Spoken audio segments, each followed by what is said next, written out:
प्यारे बच्चों, आशा करता हूँ आप सभी बहुत अच्छे होंगे। मैं आपके साथ आशीष सर और आज हम क्लास 6 हिंदी वसंत में तीसरा चैप्टर नादान दोस्त, और इस चैप्टर को आपने अच्छे से पढ़ लिया है, समझ लिया है। इसमें श्यामा और केशव की कहानी को समझ चुके हैं, चिड़िया और उसके अंडों की कहानी को भी आप अच्छे तरीके से समझ चुके हैं। तो चलिए, आपको चैप्टर के बाद इसके कुछ क्वेश्चन आंसर हैं, एक्सरसाइज है, इस पर हम डिस्कस करते हैं। तो पूरी वीडियो अपने एंड तक देखनी है और वीडियो को लाइक करने के साथ साथ अपने दोस्तों को भी ज़रूर शेयर कीजिए। हमारे चैनल को सब्सक्राइब नहीं किया है तो फटाफट से सब्सक्राइब करने के साथ साथ और नोटिफिकेशन को ऑन कर लीजिए। तो चलिए, पूरा चैप्टर आप अच्छे से अभी तक समझ चुके हैं। क्या हुआ केशव और श्यामा के साथ, इन्होंने अंडों के साथ क्या किया, चिड़िया के साथ क्या किया। तो चलिए, इसके जो सबसे नीचे हैं आपके लिए यहाँ पर क्वेश्चन आंसर हैं। तो क्वेश्चन आंसर हम देखते हैं यहाँ पर प्रश्न अभ्यास, और देखते हैं पहला सवाल क्या है। तो यहाँ पर बहुत ही इंटरेस्टिंग सवाल हैं आपके लिए, देखते हैं कितने बच्चे इन सवालों को कर पाते हैं। पहला सवाल है, कहानी से अंडों के बारे में केशव और श्यामा के मन में किस तरह के सवाल उठते थे। तो अंडे देखे उन्होंने, केशव और श्यामा ने, तो दोनों के मन में कौन कौन से सवाल उठ रहे थे, बहुत सारे डाउट थे ना उनके मन में। वे आपस में ही सवाल जवाब करके अपने दिल को तसल्ली क्यों दे दिया करते। तो दो सवाल हैं यहाँ पर। पहला सवाल है कि श्यामा और केशव के मन में कौन कौन से सवाल उठते थे, और दूसरा सवाल है कि उनके मन में जो भी सवाल उठते थे ना, उनके मन में ही क्यों रह जाते थे, वो आपस में ही तसल्ली एक दूसरे को क्यों दे दिया करते थे। तो चलिए, इसका आंसर देखते हैं। तो कैसे लिखेंगे इसका आंसर। अंडों के बारे में केशव और श्यामा के मन में तरह तरह के सवाल उठते थे, बहुत तरह के सवाल उठते थे, बहुत सारे उनके मन में डाउट भी थे। जैसे अंडे कितने होंगे, जो कार्निस पे है ना, वो सोचते थे कि कितने अंडे होंगे। दूसरा सवाल आता था उनके मन में, अंडे कितने बड़े होंगे, कैसे रंग के होंगे, उनमें से बच्चे कब निकलेंगे, बच्चों के पर कैसे होंगे, बच्चे कब उड़ेंगे। ऐसे बहुत सारे सवाल उनके मन में आते थे। तो ये है पहला सवाल। और इसी का दूसरा पार्ट है, केशव और श्यामा की अम्मा घर के काम धंधों में व्यस्त रहती। जो माँ है ना, वो घर के छोटे मोटे काम, झाड़ू पोछा, बर्तन, खाना पीना, कपड़े, सारे इन्हीं कामों में वो उलझी रहती थी, व्यस्त रहती थी।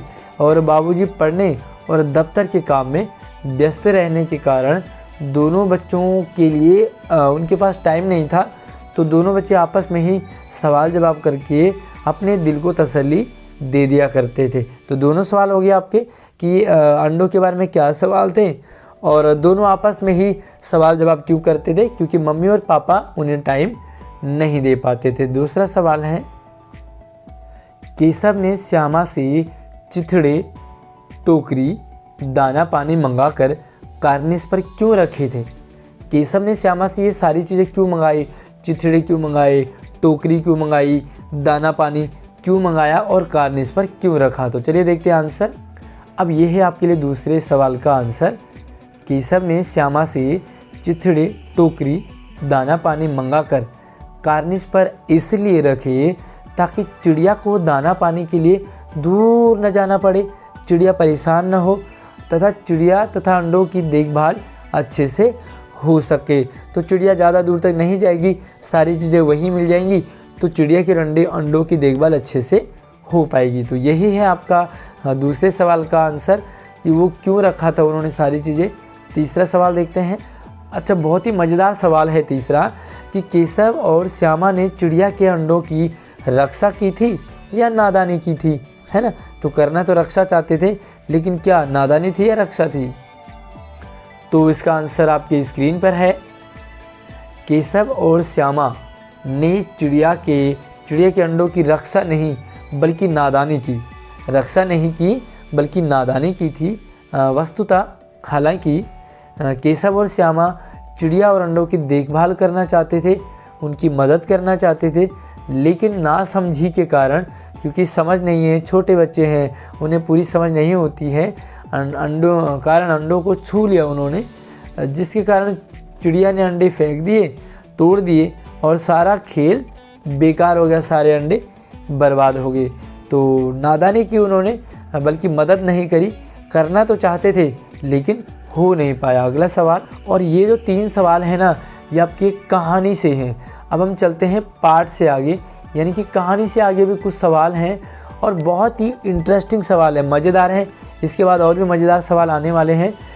केशव और श्यामा ने अंडों के बारे में क्या क्या अनुमान लगाए, क्या क्या सवाल उनके मन में चल रहे थे, अनुमान लगा रहे थे ना, वो गैस कर रहे थे। यदि उस जगह तुम होते, आप होते, तो आप क्या अनुमान लगाते और क्या काम करते। तो चलिए देखते हैं इसका आंसर। तो आपने इन प्रश्नों के जो उत्तर है ना, इनको अपनी कॉपी में लिखना है और अच्छे से इन्हें याद भी करके रखना है, ताकि जब भी आपको ज़रूरत पड़े, एग्ज़ाम हो, तो आप इन पेजेस को पलट के और अपने आंसर अच्छे से लिख पाओगे। कविता से आगे, कहानी से आगे। केशव और श्यामा ने अंडों के बारे में कई तरह के अनुमान लगाए, बहुत तरह के अनुमान लगा रहे थे, गैस कर रहे थे। जैसे अंडों से अब बच्चे ज़रूर निकल आए होंगे, पहला अनुमान था उनका कि जो अंडे हैं ना, उससे बच्चे निकल आए होंगे। दूसरा है कि चिड़िया के अंडों की देखभाल कैसे करती होगी, जो चिड़िया है ना, वो अंडों की देखभाल कैसे करेगी, उनके लिए दाना लाना, उनके लिए पानी लाना, उनका अरेंजमेंट करना तो कैसे करती होगी। दाना पानी के बिना बेचारे चूं चूं करके मर जाएंगे, और जब इन अंडों से चूजे निकलेंगे, बच्चे निकलेंगे, और अगर इनके लिए दाना पानी नहीं मिला तो वो चूं चूं करके मर जाएंगे। अगर केशव और श्यामा की जगह हम होते तो आप क्या करते। तो ये सवाल आपके लिए एक क्वेश्चन मार्क है, आप इसे समझे कि आप क्या करते। चलिए मैं अपना बता देता हूँ। देखो, बच्चे तो बच्चे होते हैं, वो इसी तरह का सोचते। हालांकि पहले के बच्चों में और आज के बच्चों में बहुत फ़र्क आ गया है। आज बच्चे एडवांस हो गए, आज बच्चों को टेक्नोलॉजी है, उनके पास मोबाइल है, तो सारी चीज़ें, गूगल है, यूट्यूब है, तो सारी चीज़ें वो जानते हैं, है ना, क्या करना है क्या नहीं करना है। लेकिन उस समय नहीं था। अगर मैं केशव और श्यामा की जगह होता तो मैं भी ऐसे ही करता। उनको अंडों की देखभाल करने के लिए छतरी लगाता, दाना पानी रखता। हो सकता मैं चिड़िया को पकड़ भी लेता, मैं तो इतना शरारती था कि चिड़िया की टांग ही बांध देता, है ना। तो छुटपन में सारे बच्चे ऐसे ही होते हैं। तो क्या करते आप, और ऐसी कंडीशन में आप चिड़िया की कैसे हेल्प करते। तो देखो, हम भी अक्सर में क्या बच्चे थे, तो हम भी प्याला रखते थे पानी वानी भर के, ताकि चिड़िया पानी पी ले, और चावल वगैरह भी बिखेर देते थे ताकि चिड़िया दाना भी आराम से खा सके। अगला सवाल है, माँ के सोते ही केशव और श्यामा दोपहर में बाहर क्यों निकल आए। पहला सवाल है कि जब माँ सो गई तो केशव और श्यामा बाहर क्यों निकल आए। और दूसरा सवाल है, माँ के पूछने पर भी दोनों में से किसी ने किवाड़ खोलकर दोपहर में बाहर जाने का कारण क्यों नहीं बताया, कि वो बाहर क्यों गए थे, और किवाड़ किसने खोला, बताया नहीं ना। चलिए देखते हैं आंसर। हाँ, माँ के सोते ही केशव और श्यामा दोपहर में चिड़िया और अंडों को देखने तथा उनकी देखभाल करने के लिए बाहर निकल आए। क्यों निकल आए बाहर, क्योंकि उन्हें चिड़िया देखने थे, अंडे देखने थे, उनकी देखभाल करनी थी। यहाँ पर के लिखोगे, माँ के पूछने पर भी दोनों में से किसी ने भी किवाड़ खोलकर बाहर निकलने का कारण नहीं बताया, क्योंकि गलती दोनों की थी, है ना।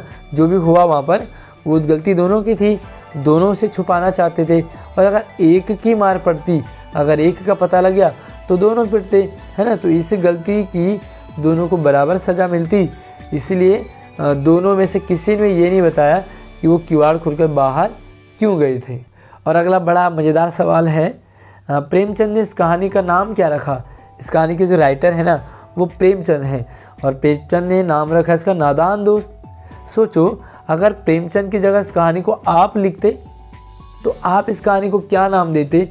तो तुम इससे क्या शीर्षक यानी कि टाइटल यानी कि कहानी का नाम। तो चलिए मैंने यहाँ पर कुछ नाम आपके लिए रखे हुए हैं। देखो, बच्चों की नादानी के कारण प्रेमचंद ने इस कहानी का नाम रखा नादान दोस्त, क्योंकि बच्चों ने नादानी की थी तो चैप्टर का नाम रख दिया नादान दोस्त। ठीक है, तो नाम इसी तरह से होता है, चैप्टर में जो जो इम्पोर्टेंट चीज़ है ना, उसी पर फोकस करते हुए चैप्टर का नाम होता है। ठीक है, तो देखो इसी तरह हम इसे, अगर मैं अपनी बात करूं तो मैं क्या नाम देता, मैंने रखता इसका बच्चों की नादानी, टाइटल रखता बच्चों की नादानी, क्योंकि नादानी की है। जालिम दोस्त हैं लेकिन जालिम हैं, अंडे छू दिए और चिड़िया को अपने अंडे तोड़ने पड़े। तो ऐसे दोस्त नहीं बल्कि ये जालिम दोस्त हैं। बचपन की नादानी, तो बचपन में हम बहुत सारी नादानियाँ करते हैं, बचपन में बहुत सारी गलतियाँ करते हैं, तो यही है बचपन की नादानी। बचपन का भूलापन, बचपन में हम बहुत सारी चीज़ों को नहीं जानते हैं, बहुत सारे काम कर लेते हैं, बहुत कुछ खा भी पी लेते हैं, बहुत लोगों के साथ कुछ ऐसी हरकतें भी कर जाते हैं जिन्हें हमें नहीं करना चाहिए। तो यह है बचपन का भूलापन। तो इस तरह से बहुत सारे शीर्षक इसके हो सकते हैं।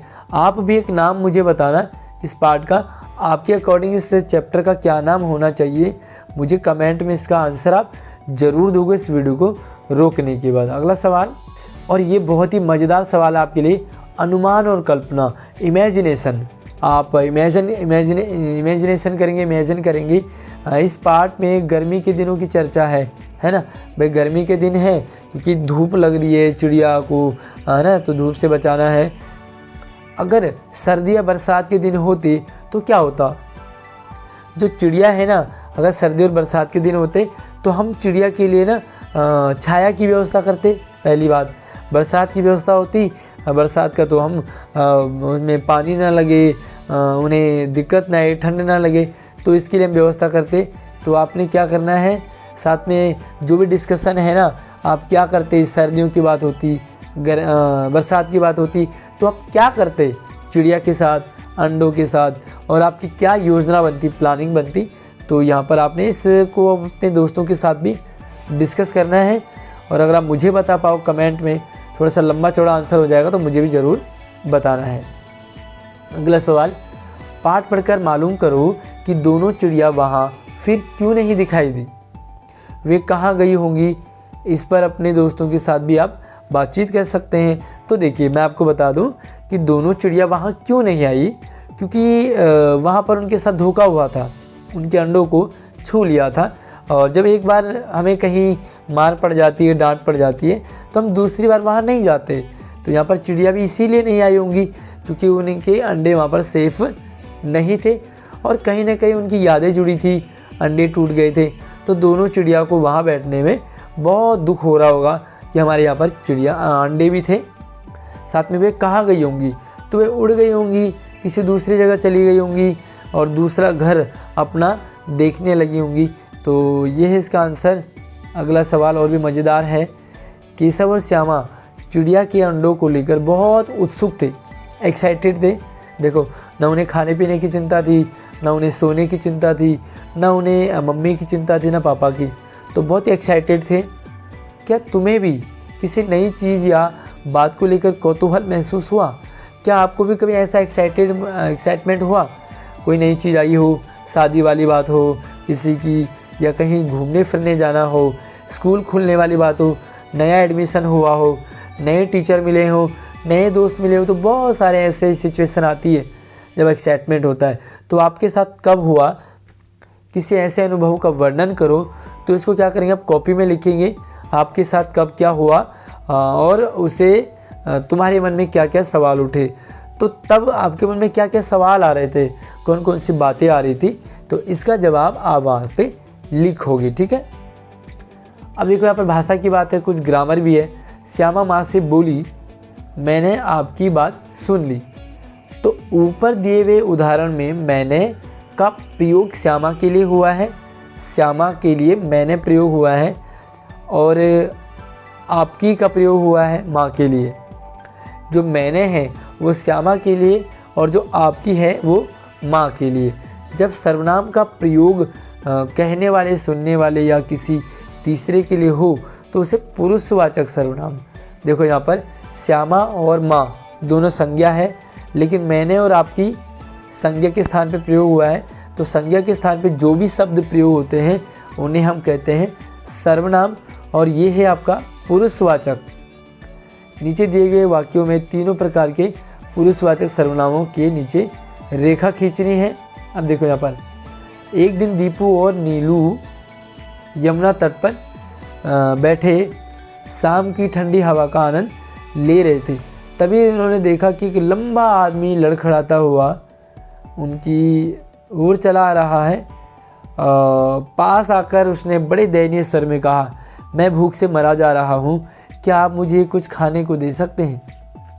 तो यहाँ पर आप देख सकते हैं आपको यहाँ पर क्या करना है, जो पुरुषवाचक सर्वनाम है उनका आपको यहाँ पर पता लगाना है। तो जो भी लोगों के लिए प्रयोग हुआ है, जैसे श्यामा के लिए मैंने और माँ के लिए आपकी, तो यहाँ पर देखो इसी तरह से जो भी है, देखो मैंने एक दिन दीपू और नीलू, एक दिन मैं और दीपू यमुना तट पर, तभी उन्होंने देखा। तो यहाँ पर देखो उन्होंने शब्द आपका क्या है, वो किसके लिए, दीपू और नीलू के लिए आ रहा। उसके साथ देखो उनकी, उन्होंने, उनकी 2 शब्द हो गए।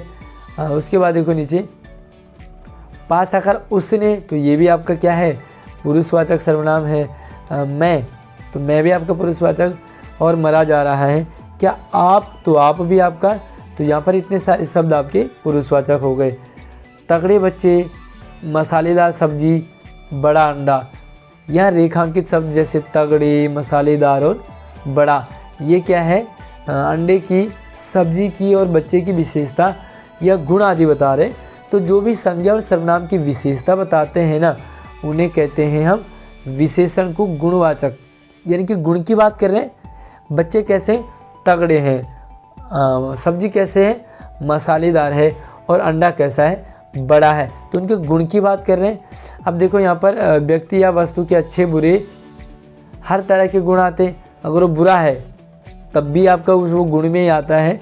तो यहाँ पर तुम 4 गुणवाचक विशेषण लिखो। तो यहाँ पर देखो आप 4 आपने विशेषण वाक्य लिखने, कोई भी, जैसे आप लिख सकते हैं बड़ा आम, खट्टा आम, साथ में आप लिख सकते हैं बड़ा भाई, तो भाई के लिए बड़ा यूज हुआ है। इसी तरह से चटपटा अचार आप लिख सकते हैं, ठीक है, तीखी नमकीन, तो ये सारे क्या हैं आपके गुणवाचक। तो 4 लिखने, आप 4 लिख सकते हैं। केशव ने झुंझलाकर कहा, केशव रोनी सूरत बनाकर, झुंझलाकर, केशव घबराकर, केशव ने टोकरी को एक टहनी से टिकाकर, श्यामा ने गिड़ाकर। तो ये शब्द आपके क्या हैं, ध्यान से देखोगे तो ये आपके रीतिवाचक विशेषण, क्रिया विशेषण का काम कर रहे हैं, क्योंकि ये बताते हैं कि कहने, बोलने और उठने की क्रिया कैसे हुई। तो कहा कैसे, गिड़गिड़ा कर, कहा कैसे, टिका कर, उठा कैसे, घबरा कर।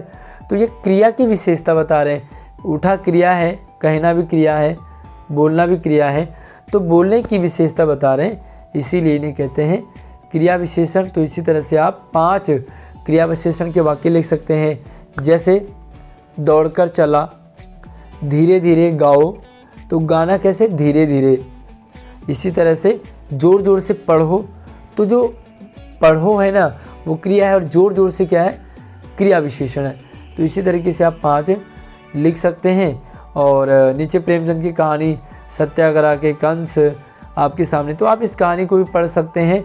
तो ये है आपके पास इस चैप्टर के कुछ प्रश्न इम्पोर्टेंट है जो कि आपको समझ आना चाहिए। तो कैसे लगे आपको मुझे ज़रूर कमेंट करके बताएं। वीडियो को लाइक करने के साथ साथ शेयर करें।